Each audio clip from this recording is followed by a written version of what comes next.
In this lesson, you will learn how to fully answer the question and score highly in the task achievement section of the band descriptors. Here are your lesson know-its. By the end of the lesson, you will have a better understanding of which key information and data to discuss in your answer. You will also understand how to create a very quick plan to help you write a well-structured and well-developed answer. Again, please make sure you review the lesson know-its at the end of this lesson, and if you have any questions, please use the Q&A feature of this course. Before we move on, let's review the 6 question types in IELTS Writing Task 1. Try pausing the video and see if you can name these 6 different types of visual information. And here are the names of the 6 question types. For the first 5 types of visual information, that's bar graphs, line graphs, pie charts, tables and maps, there are 4 key questions you must ask yourself to make sure you're describing the key information. Now, for processors, it's a slightly different method of answering and selecting key information, but I will also show you how to do that. To reach a Band 7 score in IELTS Writing Task 1, you must ensure that you cover the requirements of the task, and that is to summarize, report and describe the data and information that you are given. You also need to clearly present and highlight key features. By asking yourself these 4 key questions coming up, you ensure that you mark off these 2 requirements and you can score higher marks. For all graphs, charts and maps, you must ask yourself and answer these 4 key questions. First, what is the key data shown? In graphs and charts, look to the axes. In tables, look to columns and rows, and on the maps, look for keys or any other information given. Then consider the key trends. Does the data increase or does it decrease? Then ask yourself, what are the big differences or similarities? Is there anything that remains the same, or are there big gaps between data given? Differences and similarities are also very important for maps. And the last question is, can I group the data into 2 groups? This makes a lot of sense when writing and being able to logically order your answer. Write these 4 key questions down and we'll practice using them to help us plan some answers.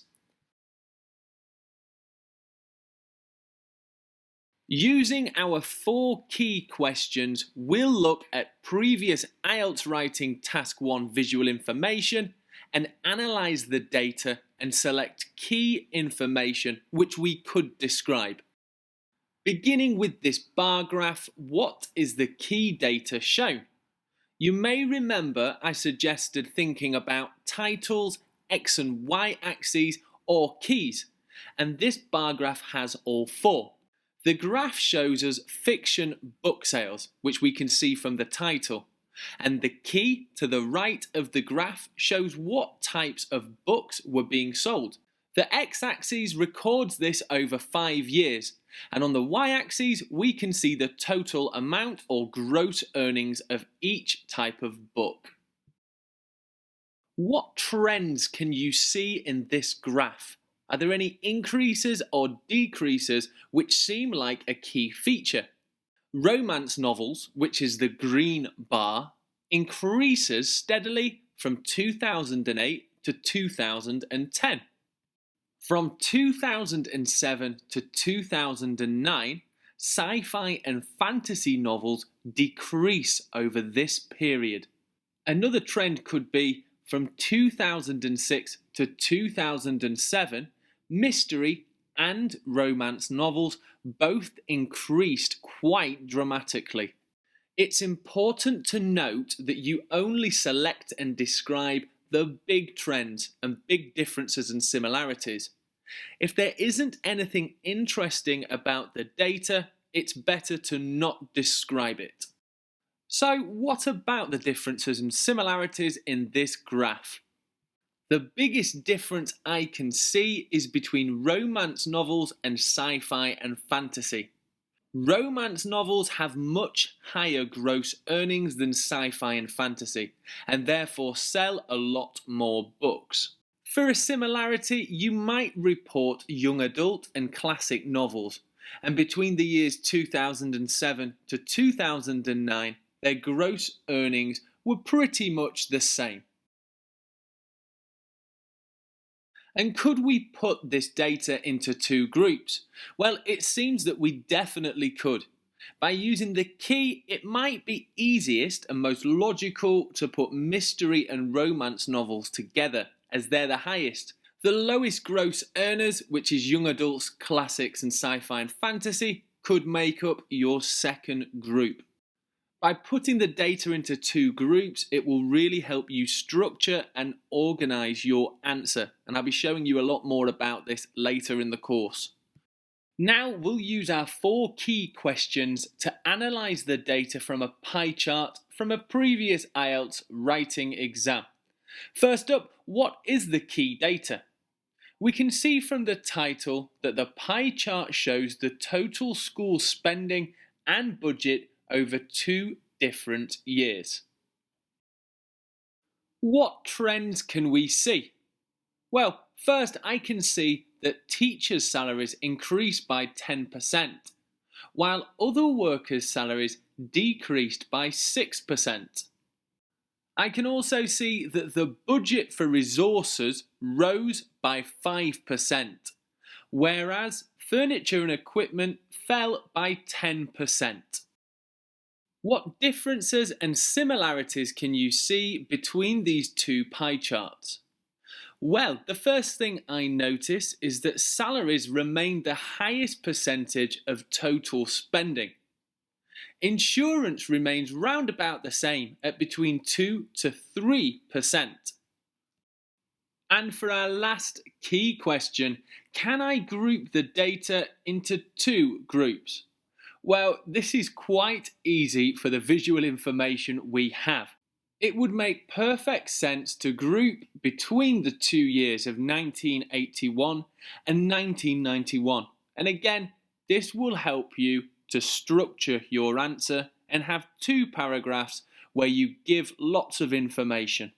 I'll tell you more about this later in the course. How about we take a look at using the 4 key questions to find and select key information for maps. So what is the key data shown on these maps? Well, I can see that it's between 2 different time periods, 1995 and present. The other information shown is the key landmarks on each map, such as housing, farmland, fishing ports and shops. Now, for maps, there aren't any trends for you to describe, so you can dismiss this question, but you must concentrate on differences and similarities. So what are the differences and similarities in these 2 maps? The first thing I notice is that the farmland and the forest park has been developed into a golf course and tennis courts. I can also see that housing has increased as the town has gotten bigger. In the 1995 map, the shops and fish markets have become restaurants and apartments. And where there was a fishing port in 1995, that is no longer there in the present day. The cafe and hotel have remained unchanged, although the hotel has built additional car parking space. How could you separate the map into 2 groups of data? Well, there are lots of ways that you could do this, but I would probably split the map into the top and the bottom. That way I'd be describing housing, farmland, forest park, golf and tennis courts together, and then the next group would be everything underneath that.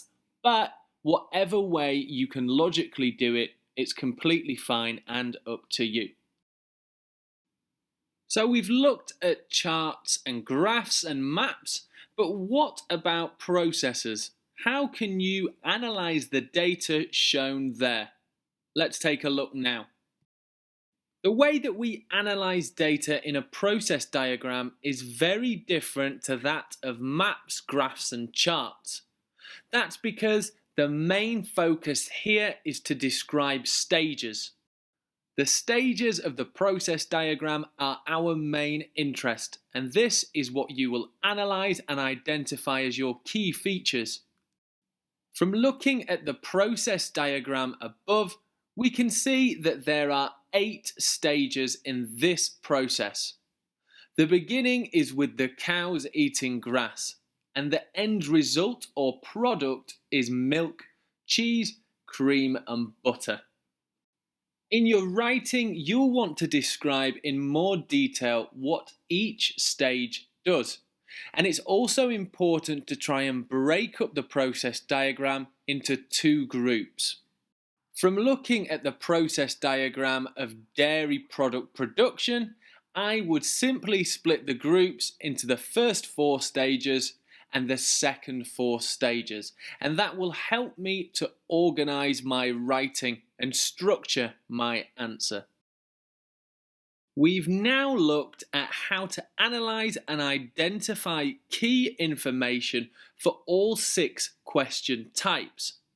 But even before we start writing next, we need to think about making a quick plan. So let's discuss that now. There are some teachers who suggest not to make a plan due to the 20-minute suggested time limit. However, I think if you can create a good plan in 1 minute, it will help you score higher marks in IELTS Writing Task 1. So, how can we create a quick, useful plan? I'll demonstrate with a previous IELTS Writing Task 1 question. The graph below compares the number of visits of 2 new music websites online. Summarize the information by selecting and reporting the main features and make comparisons where relevant. The plan I'm going to show you now contains only 3 parts and can quickly be made in under 1 minute. Have a look at this. At first, you might be a little bit confused, but I guarantee this method of planning will be quick and also help you write a well-rounded, higher scoring answer. So, let me explain what each part means. G1 and G2 means Group 1 and Group 2. In the next lesson, I'll show you the exact structure you need to write your IELTS Writing Task 1 answer, and having these 2 groups is very important. So, my first Group 1 is from day 1 to 7, and that will be 1 detailed paragraph. My next group is from day 8 to 15, and that will make another detailed paragraph. I'll be teaching you how to write a short overview paragraph also in the next lesson. But to help plan for that, here in my overview plan, M equals music choice and P equals pop parade. I want to briefly describe in my overview what the main trends are without giving specific data and figures. So for music choice, we can see that it starts low and begins to rise around week 11. It remains relatively high with a slight dip in the final day.